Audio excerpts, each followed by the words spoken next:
More than 3,000 kilometers from Ifrane National Park, on the border of Algeria and Mauritania, lies the Western Sahara.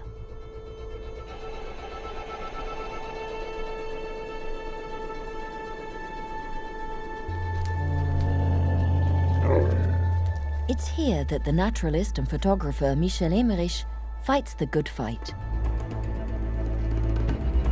This reptile-loving, tireless walker has but one mission: to study and protect the animals of the desert, the snakes in particular.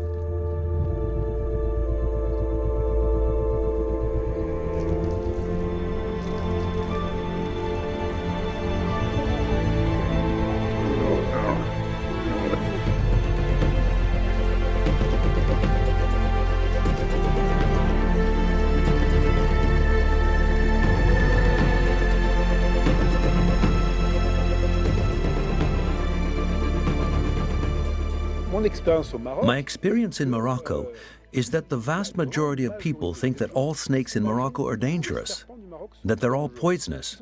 Especially in the Sahara goes the usual prejudice. Of 25 species, 7 are venomous. But most of the time, in terms of probability, statistically, in my experience, the snakes that you encounter the most aren't venomous. I'm interested in the venomous snakes, but they're far harder to find.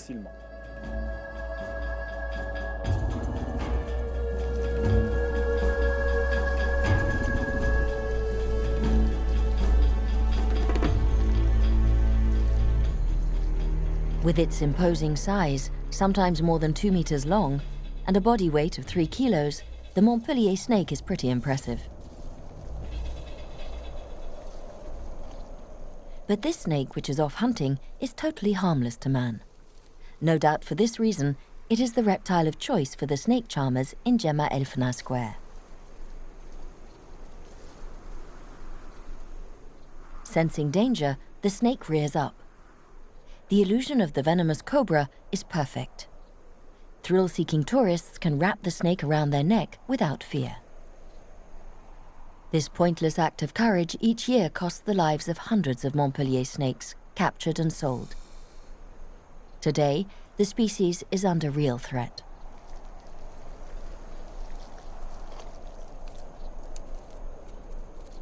Far away from men, the male Montpellier snake reveals some very strange behavior.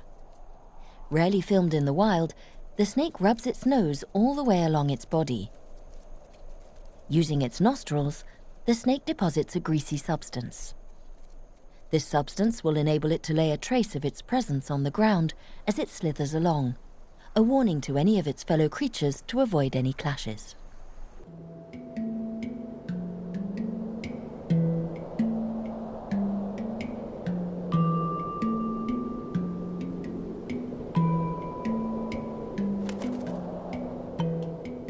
Despite the desert aridity and extreme temperatures, the Sahara is teeming with life. For desert animals, the fight for survival is constant and unceasing. That's the case with the crested lark, which wears camouflage to tirelessly inspect the bushes for any seeds or insects.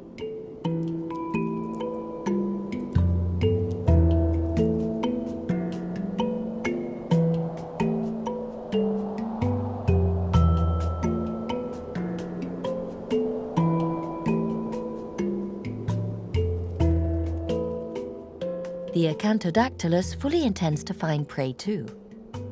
Just a vibration in the sand, and here's our little lizard approaching. If a venomous snake had done the same by shaking the tip of its tail, it would have been curtains for him.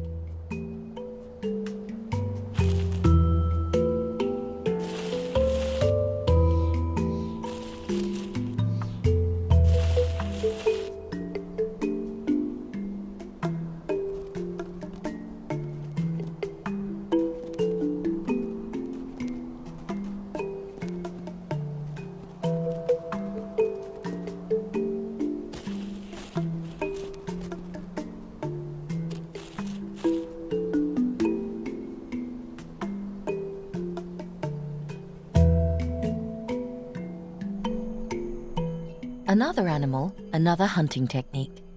This is the Argioplobata. Immobile at the center of its web, the spider patiently awaits the visit of an imprudent insect.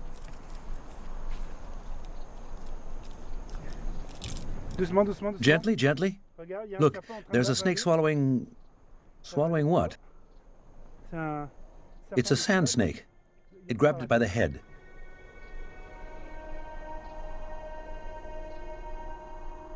The little gerbil's fight for life is over. The Shokari sand racer, also called a four-skull sand snake, was the quicker. All that remains is to swallow its prey. You see, this sand snake has shown us that it doesn't just hunt lizards or acanthodactyly, but also little gerbils. That's a big prey for its neck size. It's getting ready to swallow its prey. It doesn't want to lose it. It can't eat that often. It's forgotten us totally. So busy it is with swallowing its prey, it puts itself in great danger.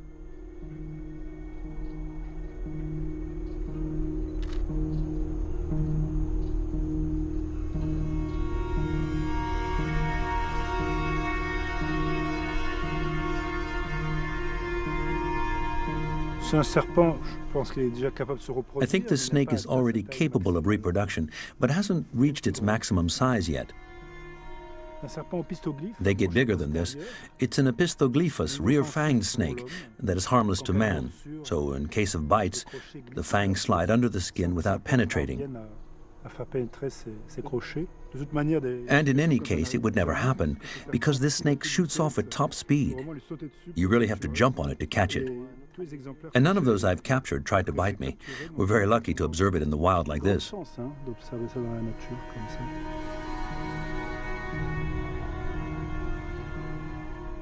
He's finished, and now he's looking at us. He's observing us. Earlier on, he'd forgotten us. He was so keen to swallow his prey.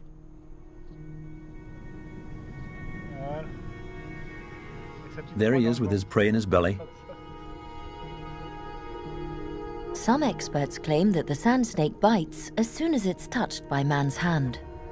Michel Emmerich doesn't agree, and once again he proves it.